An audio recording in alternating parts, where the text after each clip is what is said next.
A'udzu billahi minasyaitonir rajim. Bismillahirrahmanirrahim. Alhamdulillahi rabbil alamin. Wassalatu wassalamu ala asrofil mursalin wa ala alihi wa ashabihi ajma'in. Amma ba'du. Para hadirin ibu-ibu, bapak-bapak anu sami-sami dimuliakeun ku Allah Subhanahu wa ta'ala, anu mudah-mudahan ibu-ibu, bapak-bapak anu aya di daerah Jakarta sajakarta oge ka anu aya di daerah Tangerang satangerang, kanu aya di daerah Bogor sabogor, sareng kanu aya di daerah Bakasi sabakasi, Cikampek sacikampek, Jakarta oge Cirebon sacirebon, Kuningan sakuningan, Majalengka samajalengka, umna di Jawa Barat. Anu mudah-mudahan ibu-ibu, bapak-bapak urang sami-sami menang pitulung ti Allah Subhanahu wa ta'ala, kalayan mudah-mudahan urang dipaparinan hidayah sinareng taufik ku Allah Subhanahu wa ta'ala. Ibu-ibu, bapak-bapak, urang selaku manusia anu beragama Islam, dinul Islam ari agama Islam teh pokok kahiji kesetiaan hate, kelayan kudu bisa ngabuktikeun pangabakti ka Gusti Nu Maha Suci. Anu kahiji kudu ngalakonan kana parentahanana, mana ieu parentahan ti Allah Subhanahu wa ta'ala.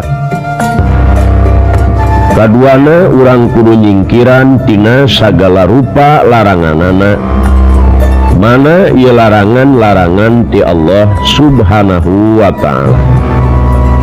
Kalawan tumut kana sakuna unggeling wet Quran jeung hadis, hanteu dirukareka kalayan disumpang-simpang ku paham atawa ku akal anu metak sasar jeung sok loba anu nyasarkeun ka anu liana. Tah maka kusabab kitu ibu-ibu, bapak-bapak, anu mau lamun simkuring namut-numutkeun kana jauhan junjunan urang, nyatana Kangjeng Nabi besar Muhammad sallallahu alaihi wasallam, dawuhan Rasulullah,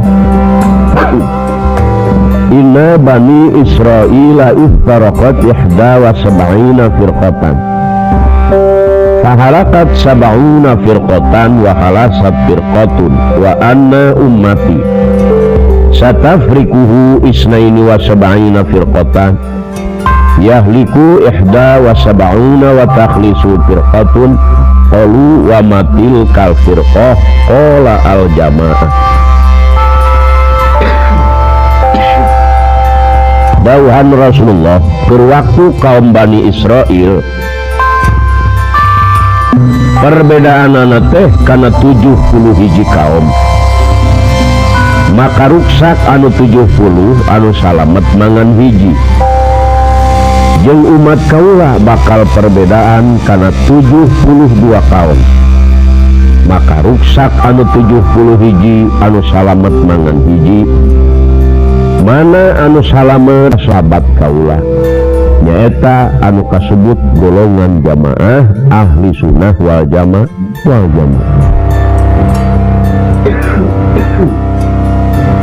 Walayan diterangkeun ngaran Syekh Abdurrahman Ibnu Zawazil Baghdadi anu pupus dina tahun 590 tahun, bibit bid'ah penyeleweng agama pangkalna aya genep. Nomor kahiji bangsa kaum Hurriyah, kaduana kaum Qadariyah, Jahmiyah, Murji'ah, Rafidiyah, Jabariyah tangkal. Mangkaning Hurriyah ngebogaan aliran 12 aliran. Nomor kahiji kaum Ajrokiyah, kaduana kaum Abadiyah, Salabiyah, Hajimiyah, Salafiyah, Makromiyah, Kanjiyah, Samrafiyah, Ahmasiyah, Muhtamiyah, Mu'tazilah, Maimuniyah 12. Ari Qadariyah ayat 12 deui. Hiji kaum Ahmariyah, Sanawiyah, Mu'tazilah, Kaisaniyah, Syatoniyah, Syarqiyah, Wahmiyah, Rawandiyah, Bakriyah, Naqisiyah, Qositiyah, Nidomiyah 12. Ai Jahimiyah ayat 12 deui. Hiji kaum Mu'attilah, Mariyah, Mu'tazikoh, Waridiyah, Zanadikoh, Harqiyah, Mahlukiyah, Mujriyah, Faniyah, Waqifiyah, Qadriyah, Laqiyah 12. Ai Rafidiyah deui ayat 12. Hiji kaum Alawiyah, Amariyah, Syiah, Ishaqiyah, Narusiyah, Imamiyah, Yazidiyah, Abbasiyah, Mutanasihah, Raj'iyah, Lainiyah, Mutarabisah. Kurang leuwih ayat 70 rangkung. Eta dipasang ku kuaid ilmu mizan eueuh nu bener eta teh. Aya nu enteng teuing, aya nu berat-berat teuing. Geus dawuhan Rasulullah khairul umuri awsatuha. Ainu alus mah anu jalan pertengahan, enteng henteu, berat henteu. Nyaeta anu geus dibawa ku ulama-ulama. Sebab ulama sebagai warasatul anbiya, ahli waris di para nabi. Terus ulama teh sebagai warasatul anbiya, anu mawi ulah jauh jeung ulama, ulah jauh jeung umaro. Mana anu sok ngenteng-ngenteng kana urusan ibadah, sok aya oge rombongan aya nu salat cukup punya. Ieu pala sadere. Ayeuna barang dahar lamun kunia tungkul rek seueuh moal. Di Bogor ka Jakarta lamun niat tungkul sampe moal. Komo deui ibadah ka Allah. Barang dahar lamun kunia tungkul moal cekap. Tah maka ku sabab gitu pan manusia teu dibere akal anu sampurna, nah teu digunakeun anak itu mah akal. Jeung sok aya deui rombongan anu nyebutkeun kudu bisa mulih ka jati mulang ka asal. Salah cara ngaji cara. Laju aya deui rombongan anu nyebutkeun kudu bisa paeh samemeh paeh. Salat matara ngaji matara. Kumaha eta kitu nyebutkeun kudu bisa paeh samemeh paeh. Jadi sarua jeung kudu bisa nyusin samemeh nyusin. Atuh meureun kacapurit heuh latihan. Geus moal pati gagal eta nu suku ilmu kacapurit dulur. Cek manehna nyokot kana ilmu kabatinan, ilmu eusina cenah. Ai ulama-ulama mah cenah ilmu cangkangna.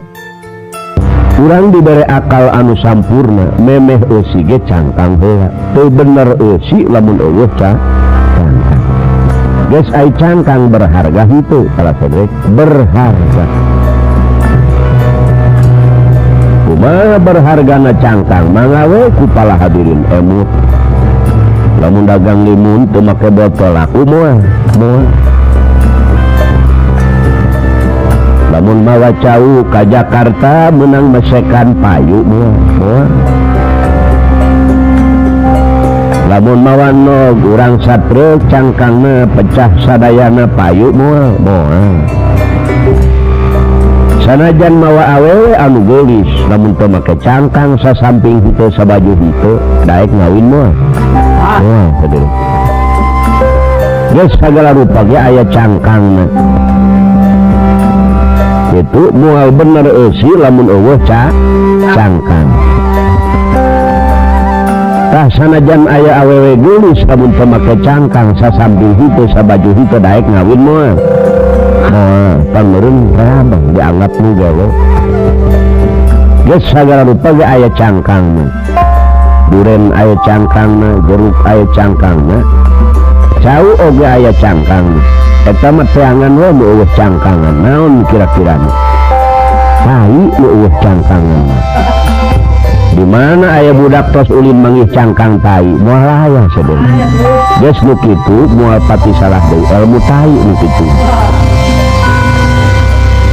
Aya deui rombongan jelema anu salatna saminggueun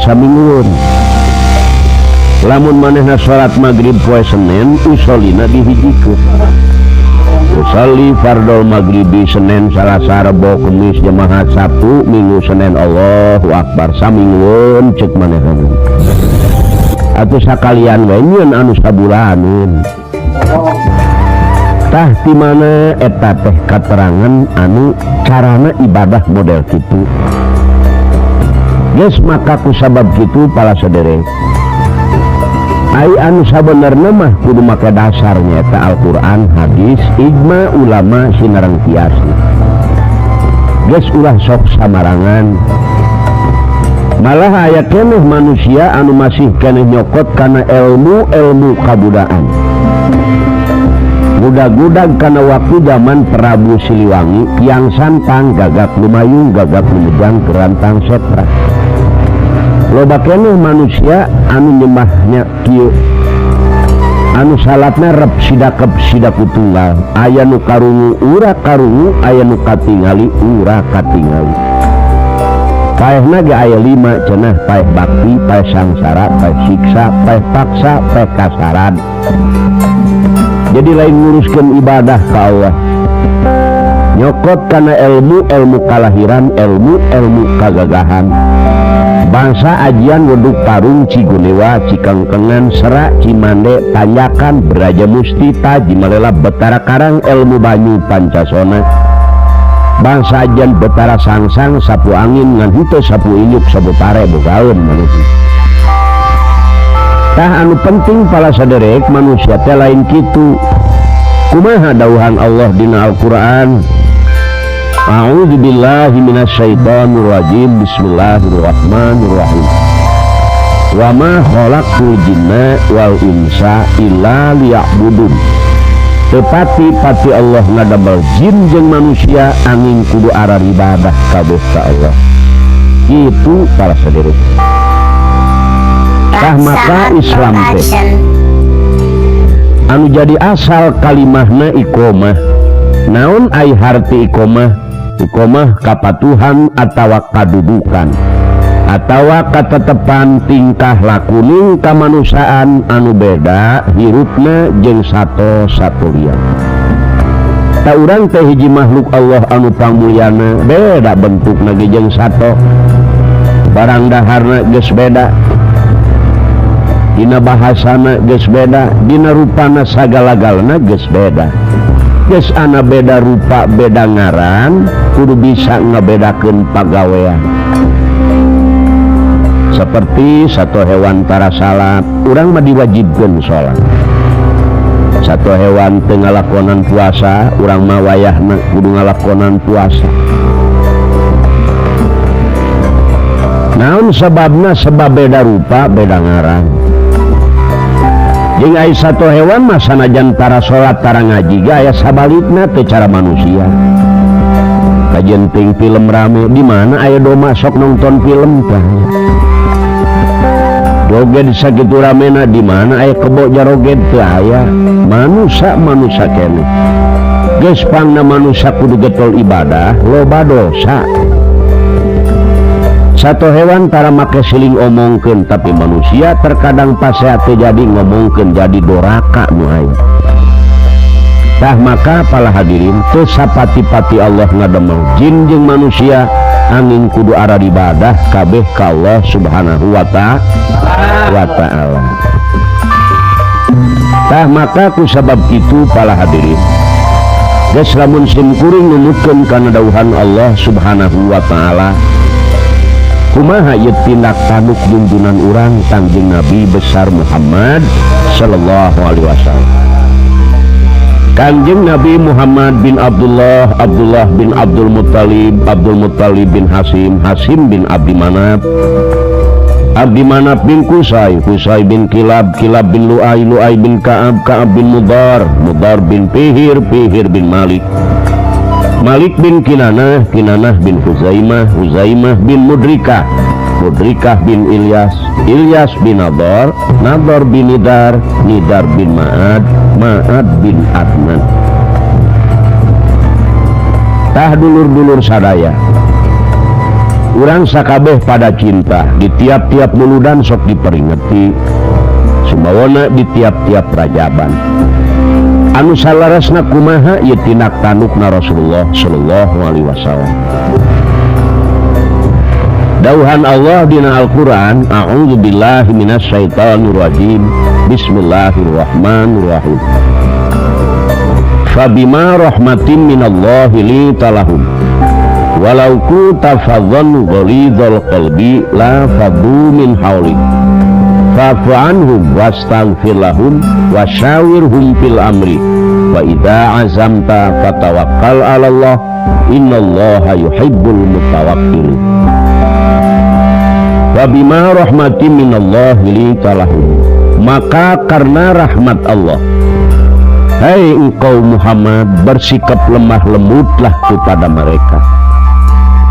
Jadi sifat nate Rasulullah mah sopan santun ramah tamah, kanu saluhureun ngahormat, kanu sapantaran sopan santun ramah tamah, oge kanu sahanapeun mikadodoh mikanya kitu Rasulullah. Jadi kanu saluhureun ngahormat, kanu sapantaran sopan santun ramah tamah, kanu sahanapeun mikadodoh mikanya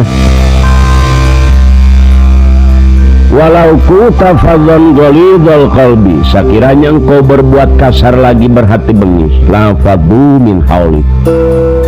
Terkadang anu geus aya di salingkungan urang oge bisa kaluar deui ku ayana kejem, ku ayana kakerasan, ieu pala saderek teu meunang. Jadi kudu ku cara jalan sopan santun ramah tamah. Fa'fu anhum, sabab itu ampunilah kesalahan-kesalahan mereka. Di mana aya kesalahan, sumawana antara tatangga jeung tatangga, dulur jeung dulur, ieu teu meunang pala saderek duke kanyangkut kana hate, kotok meuting balung kulit anu akhirna timbul hianat. Ieu teu meunang. Umat Islam kudu bersih, kudu gancang ngahampura.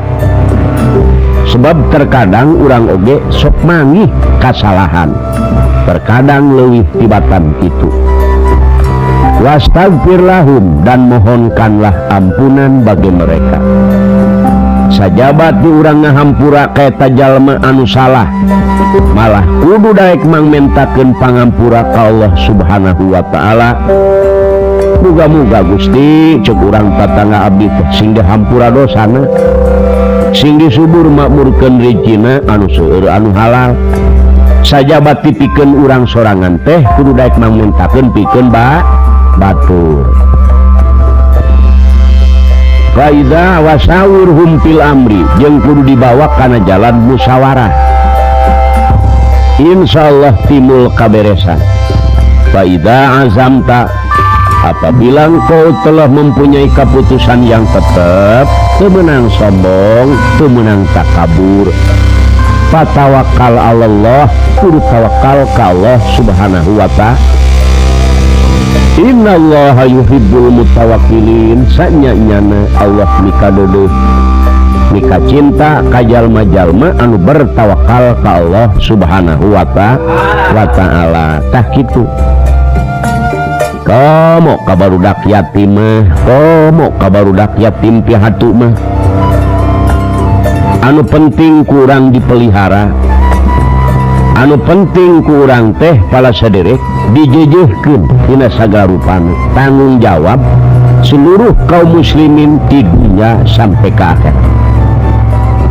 Sebab teu aya bapana barudak yatim piatu, sajabat ti urang bapa-bapa anu masih keneh araya. Teu aya ibuna barudak yatim piatu, iwal ti ibu-ibu anu masih keneh araya. Kumaha dauhan Allah dina Al-Quran, bismillahirrahmanirrahim. Ara'aital ladzi yukadzibu bid-dini fadzalikal ladzi yad'ul yatim. Al-ayah wallahu a'lam bimurad. dauhan Allah hai Muhammad anjeunnya ho kajal manusok ngabohongkeun kana agama nu kumaha pal hadirin nyaeta si horeng manusia anu tara daek nguruskeun ka barudak yatim sumawana ka barudak yatim pihadu oge ka para fakir miskin ieu samata-mata ku Allah geus dianggap bohong ngaku beragama Islam. Tah kana ieu dawuhan Allah dina Al-Qur'an dulur kudu sieun. Tah ayeuna ti berwates ayeuna urang kudu daek nguruskeun ka barudak-barudak yatim, ka barudak yatim piatu, sumoana ka para fakir miskin. Para bapak sadaya dina hiji waktu aya hiji budak yatim namina teh Abdullah. Eta Abdullah Amir ngaranna. Tos teu ngaguhan ibu, teu ngagaduhan rama, berarti ieu budak teh yatim piatu. Di mana ayana ieu budak teh? Ayana di pakampungan Cikahuripan. Hiji lemur padusunan.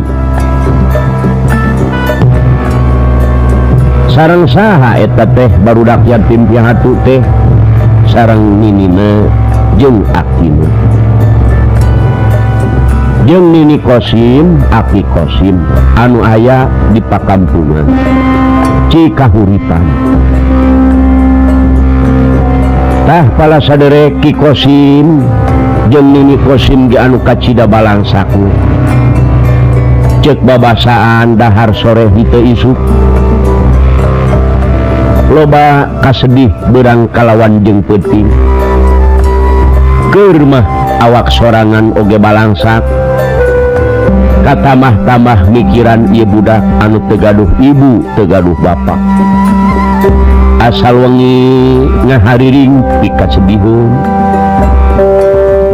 naon anu dihariringkeun ratap tangis jeritan yatim piatu. Kumaha ratap tangisna anu kakuping ku sinini jeung ku saki ieu basana ibu jeung bapa kupingkeun sasamata abdi budak yatim piatu keur waktu jalmi baruna dinten lebaran kumpul baraya dimana waktu boboran cek budak yatim piatu batur mah barayana pada kumpul imah cararaang bunga anu teu aya hinggana artosna seueur dagingna kapeser acukna sararae tapi kumaha nasibna budak yatim piatu malaman takbir ngaguruh badug di dulag di jalan rame nu surak saban bumi rame nu seri abdi rami saksi susukan batur magumuruh di tiap-tiap bumi barang dahar rupa-rupa di dahar katuangan anu sararae tapi kumaha nasibna budak yatim piatu di enjing temenak dahar eueuh nu masihan cai-caina aca kamana wangsul tegaduh bumi kercicing kekapesir angoan berwaktu jalmi pelesir abdi rami saksi susukan kira misak sisi susukan tak itu nasibna barudak yatim piatu anu akhirna ku banget lapar patuangan saja bati jarah ka makam ibu Raman ya Gusti Robi tang tayungan nasib abdi anu balangsak hirup teh teinung ke Bapa pasihan kasobaran hirup kenging bahagia ya ilahi Allah nu maha agung margi Gusti zat anu parantos kabulkeun mung Gusti sahiji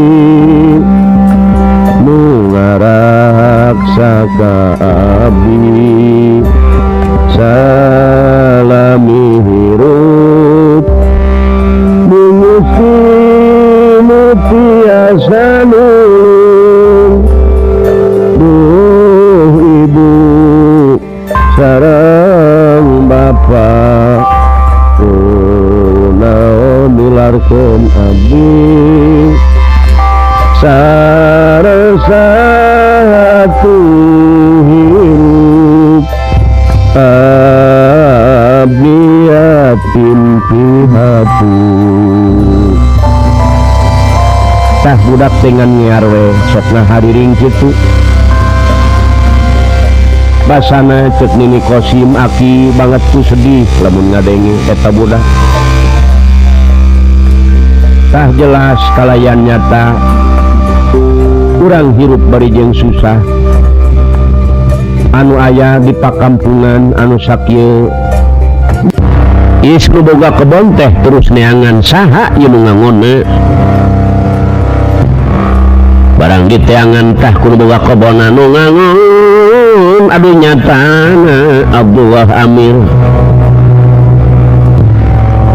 barang Abdullah Amir beres salat anta parah deui di jujuran ku awi sabelah Pak cek Abdullah Amir naon anu dahar tepelakan bapak ulah ngomong bangsat kebon aing beak wae unggal poe hurung kodomba sia padahal ngan ala kadar we maklum sato digebugan satakar tanaga eta Abdullah Amir ku eta jalma anu boga ka kebon jelema nu bakhil Pak ampun cek Abdullah Amir digebugan terus ta budak nepi ka jejeritan tah anu akhirna nepi ka barari dombana pincang jawabna eta si jalma anu bakhil teh bakal minta ganti cenah sebab aing boga harta kekayaan anu penting pikeun pemeliharaan keluarga aing sorangan geus bujang-bujang mikirkeun pikeun batu eta budak yatim piatu lolong seran Abdullah Amir banget mah ditenggelam pala saderek eta jalma hianat banget kira-kira ka budak yatim piatu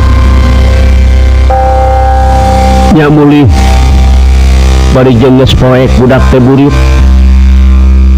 bari jeung diseseret ku doma anu dua dimasak cipanon teu liren-liren awakna anu sakitu genyurna ditaringelan ku eta jalma anu boga kebon sapanjang jalan ibu budak teh ngedengek-dengek ciri ibu jeung bapak kupingkeun sasamat abdi budak yatim piatu waktu jalmi barunga dinten lebaran kumpul baraya ini jadi cenah ditenggelan ini kadenge suarana eta budak si Abdullah Amir aki kamana si Abdullah teu aya balik barang dipapai-papai ya Allah lempang nage geus umanggung kunaon sia ieu teh kunaon ini wing aya nu neungelan pedah-pedah domba ngadaang pepelakan ini ya Allah ya Rabbi saha tong anu neungelan ka maneh Pak itu teh cenah nu beunghar teh aki ya karim Gusti ternyata nah ku tega-tega teuing ka budak nu teu boga indung teu boga bapa kaset tuh Masya Allah nih nyareri cenah ieu awak nini abdi sorangan di tengah wangi nu jampling poek mangkling pisun ngemutkeun nasibnya diri ditilar ibu ditilar bapa ngahariring sora kakuping tiap berang tiap peuting kabayangkeun ieu budak sok ngalagu ratap tangis jeritan yatim piatu Abdullah Amir geradahar tong teu hayang ngendahar ka budak banget kuruksak awakna nya dugi ka dijampe ka ditu ka dieu tatangana aya oge nu ngalongok ya Allah ku tega nya eta si bapa abong teuing beunghar dedeh teuing budak teu indung teu bapa nepi ka diteunggelan kabayangkeun ku si Nini jeung ku si Aki tuan penuh eta budak sok ngajerit-jerit ngalagu abdi sorangan di tengah wangi nu jampling poek mangkleng pisun ngemutkeun nasibnya diri ditilar ibu ditilar bapa pala saderek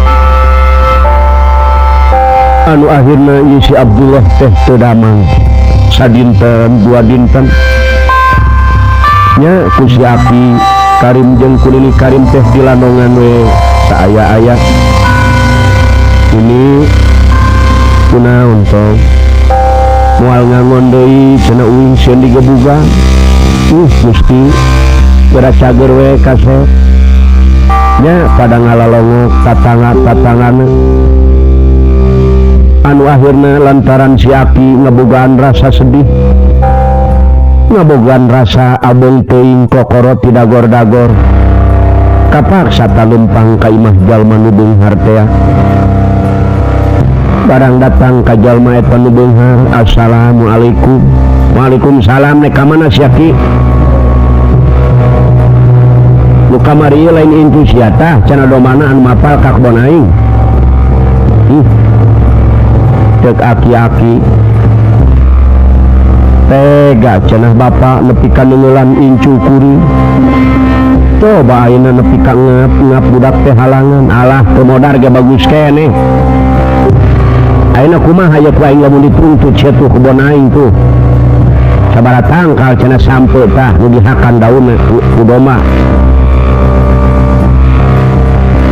pokna aki-aki perhitungkeun we atuh lain kudu neungelan budak cing laporan we kanu baru wajib aing nya teuing mah pokona ulah ngomong ki gantian cenah malah mah ta ieu si jalma teh dugi ka kitu teas hatena malah mah dicaritakeun ieu budak ditunggulan teh nepi ka gering teu modar ge pokna bagus keneh cek si Aki Pak eta budak teh teu indung teu bapa rek indungan heug nek teu bapaan heug sabodo amat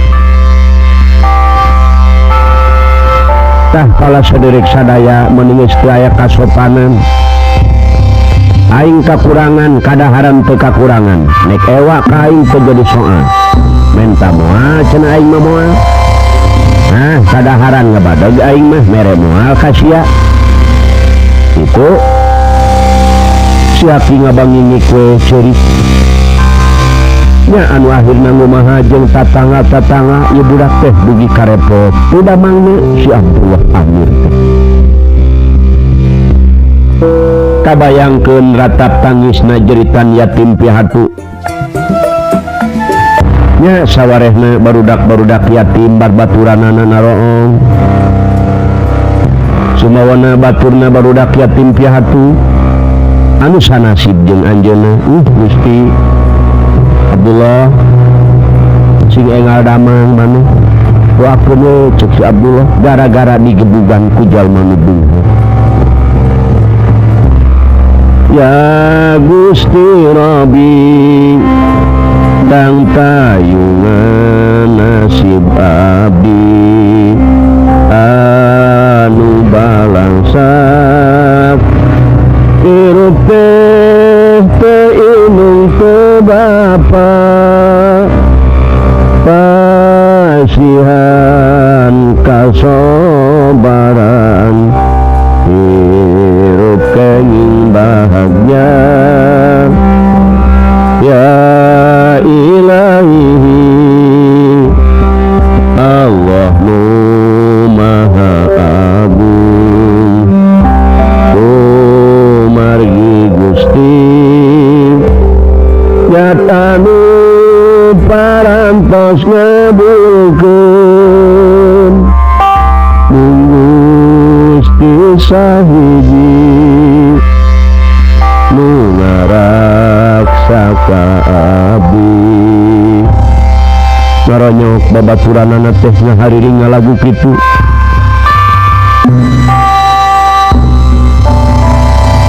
pala saderek tatangga-tatanggana kabih remai Cimata ningali eta Abdullah budak yatim piatu anu kacida lelebna teu damangna tega teuing jalma ku careat ieu budak teh ditunggulan ku eta jelema nepi ka kieu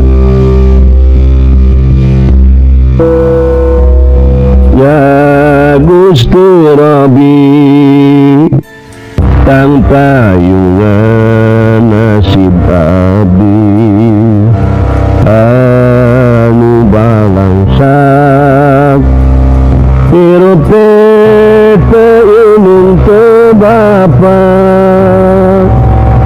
kedah teu indung teu bapa nuturkeun saha saja bati nuturkeun akina jeung nununa nah ku tega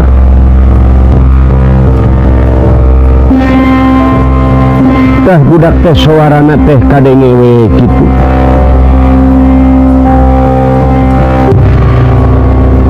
kumaha pala saderek anu akhirna ieu teh Abdullah tetep nyangkin repot ku damang pan hirup kenging bahagia ya ilahi Allah nu maha agung nu margi Gusti jata nu parantos ngabulkeun mung Gusti sahiji nu ngaraksa ka abdi salami hirup mung Gusti nu tiasa nulung duh ibu sareng bapa kunaon milarkeun abdi sareng sahatu hirup abiyatin pihatu repot udah mangeta sadayana tatangana pada lalumpatan yen Abdullah repot nini jeung aki meninges mingsat ya Allah dulur tulung ya Abdullah terepot pala saderek ngap-ngapan Abdullah anu syariatna ditenggelan ku eta si jalma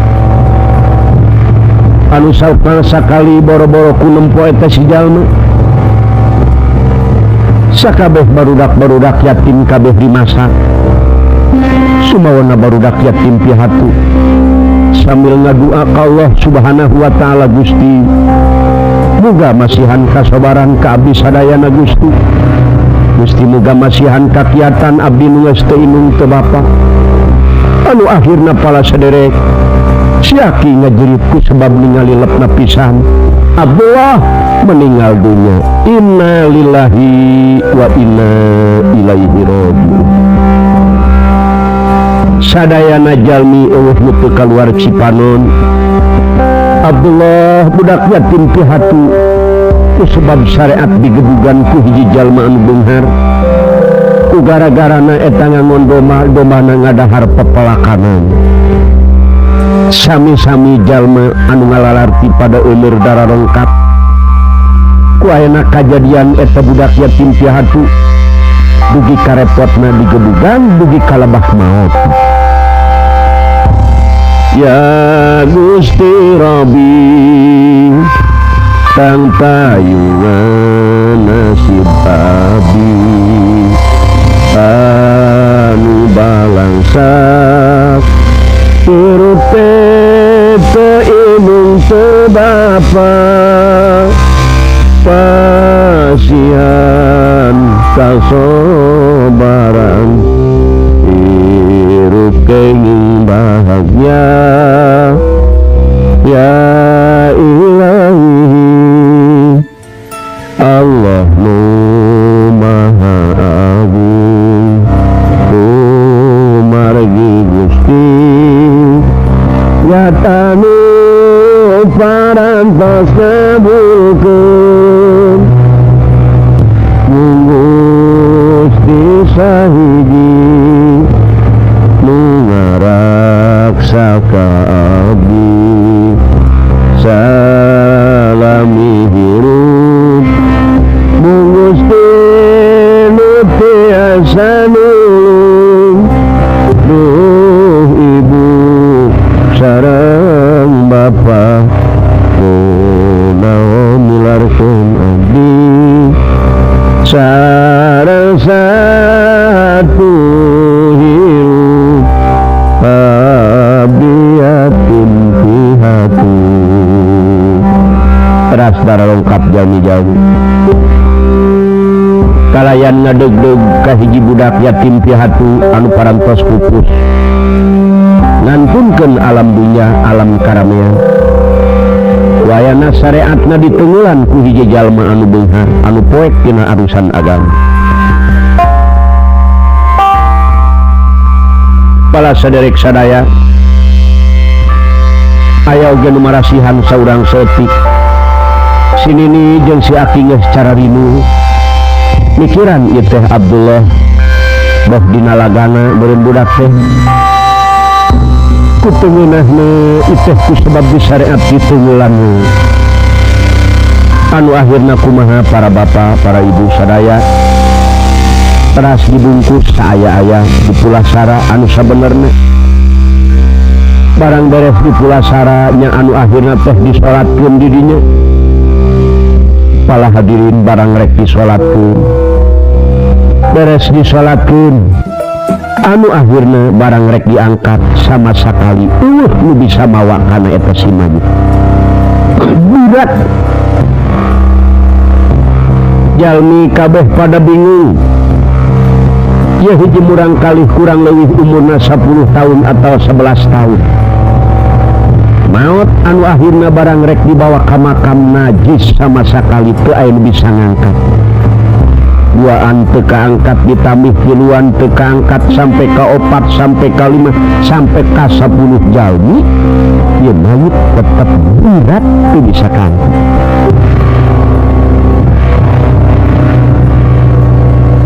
Sakabeh pada bingung, sakabeh anu ngarti para ulama oge mang bingungkeun. Coba ieu kumaha atuh carana ya Allah, cek ini karim jeung aki karim Gusti. Kumaha ieu teh kumaha?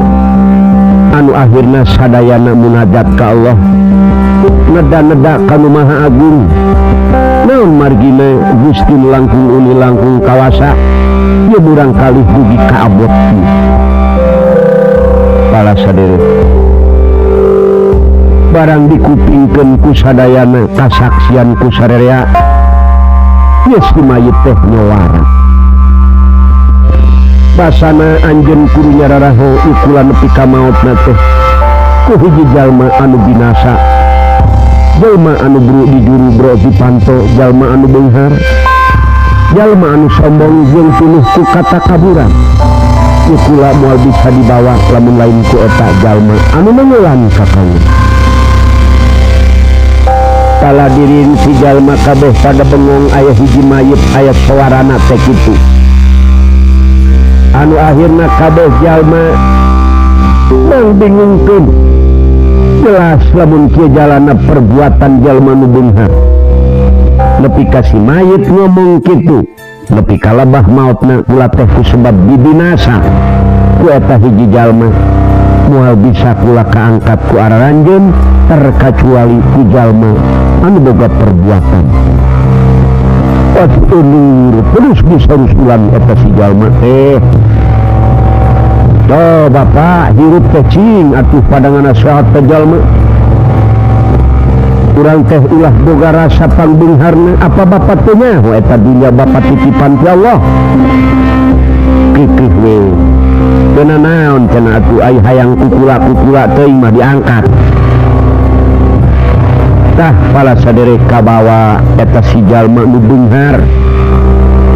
Tapi beungeutna geus layu, meureun boga rasa dosa.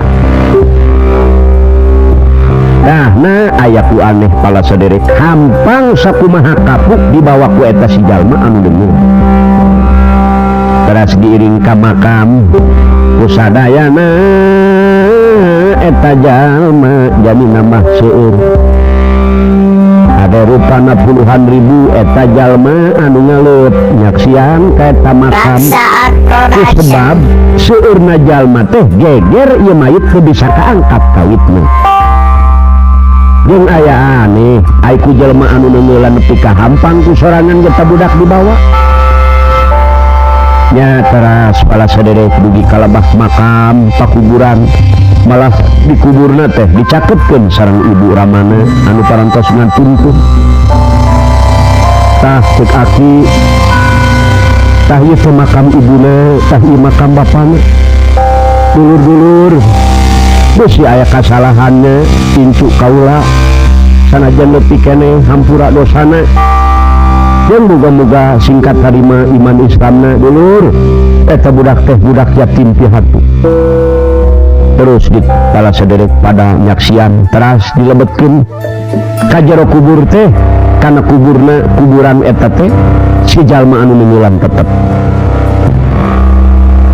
Ahur hairna para bapak sadaya barang geus beres ketep sagala rupa nya teras mulai diurung teras manehna oge mantuan nincakan madet kana eta kuburan anu akhirna pala hadirin barang geus rek pinuh ieu kuburan diurugan ai jelema nu sejen bisa hayat manehna napo dina eta kuburan teu bisa hayat. Pak hayu geura atuh geura kaluhur sama sekali eta jelema nancep bae eta dibubur. Coba turungan gusur turungan sama sekali digusur teu bisa. Anu akhirna kalah kalep beki hanap. Eta si jalma dugi kalah kasebut geger jelema teu bisa nulungan. Wallahu alam geus kitu eta si jelema teh seolah-olah digelong ku bumi. Ayana akibat jelema kabeh muringkat bulu-bulu rabang tina eta kuburan launcatan kabeh jelema sieun ku sebab eta si jelema anu beunghar anu nenggelam ka eta budak yatim piatu ngarebek terus tahanan. Tah kitu para saderek sadaya anu mawi koma sing hade wani tanggal tengel ka barudak yatim piatu malah kudu dipelihara, malah kudu dijejehkeun cing manusia nek nepi ka lebah mana. Tah maka ku ayeuna kitu para hadirin, tah ieu riwayat ratap tangis jeritan yatim piatu. Naon maksudna? Anu mawi kusim kuring debi kalabah dikamukakeun ieu penting pisan kangge kaum muslimin muslimat da Rasulullah oge para saderek di dalam kandungan keneh dua sasih dikandung parantos jadi yatim dikantun kuramana Said Abdullah barang lahirna kadunya kurang lebih genep tahun yuswana dikantun deui ku ibuna. Tah maka ku sebab kitu Pak muga-muga sing jadi perhatosan ieu riwayat ratap tangis jeritan yatim piatu ngaran Abdullah anu dihianat ku eta jalma anu mungkin. Tah maka ku sabab kitu dulur-dulur sadaya tah eta sinir sampirna teh ratap tangis jeritan yatim piatu teh kitu di mana waktu lebaran urang masuk ka bunga dahareun sagala aya kueh sagala loba tapi kumaha nasibna budak yatim. Oh hayang dahar jeung daging teu kapeser nenyo batur marake baju nu alus bu hayang acuk nu sae ujang teu kabeuli bu hayang kueh nu raos boro-boro ujang iwati nyeungkeun we kapala putra jalma anu sararenang dina maleman takbir mah komo saloyong kaditu saloyong kadieu nasibna barudak yatim piatu tapi anak urang mah waduh duitna geus aya pakaianna geus alus saja bati mikirkeun para putra urang teh kudu daek mikirkeun barudak yatim piatu. Oh mola geus kadenge suara takbir mah ih Gusti karasa kasedihan ge ku urang meureun nama leman takbir majahna suka bunga batur mah tapi urang lamun beteung kosong kumaha karasana. Allahu akbar Allahu akbar Allahu akbar. Coba lamun geus kitu dagdug aduh dah aduh dagdug aduh dah bu sedih mah. La ilaha illallah Allahu akbar Allahu akbar walillahil hamd. Bener di unggal masjid Allahu akbar Allahu akbar Allahu akbar la ilaha illallah Allahu akbar Allahu akbar walillahil hamd. Kumaha tah barudak yatim nasibna pemeliharaan anu metak penting para hadirin sadaya tah anu mudah-mudahan ibu-ibu bapak-bapak wayana riwayat ieu barudak yatim piatu urang Karawang sakaorang Karawang muga sing jadi emutan urang Bakasih sabakasih sumawana ka Pak Haji Abdul Hamid Pak Haji sing inget ka barudak yatim Bapak Lurah Anin seorang jadi kepala desa pelihara barudak yatim Bapak Lurah Ato gantosna Pak Lurah Ato abdi hirap beta lurah pamanukan tah singkah hade barudak yatim pokona kasadayana para pamimpin kasadayana para ulama ka para ibu para bapak nu aya di daerah Tangerang satangerang Jakarta sajakarta Bogor sabogor Bandung sabandung Jakarta naon Majalengka gitu sama Majalengka peliharalah barudak yatim Sumawana barudak yatim piatu. Mudah-mudahan jadi pamatri. Mudah-mudahan urang teh dipaparingan hidayah kulang taufik kana ngalaksanakeunana ieu kana parentah-parentah ti Allah Subhanahu wa taala. Tah sakitu wae kirang langkungna mugi ageng maklum dina kalalepatanana mugi tiasa ngahapunten. Rabbana atina fid dunya hasanah wa fil akhirati hasanah wa qina adzabannar. Wabillahi taufiq wal hidayah. Wassalamualaikum warahmatullahi wabarakatuh. Waalaikumsalam.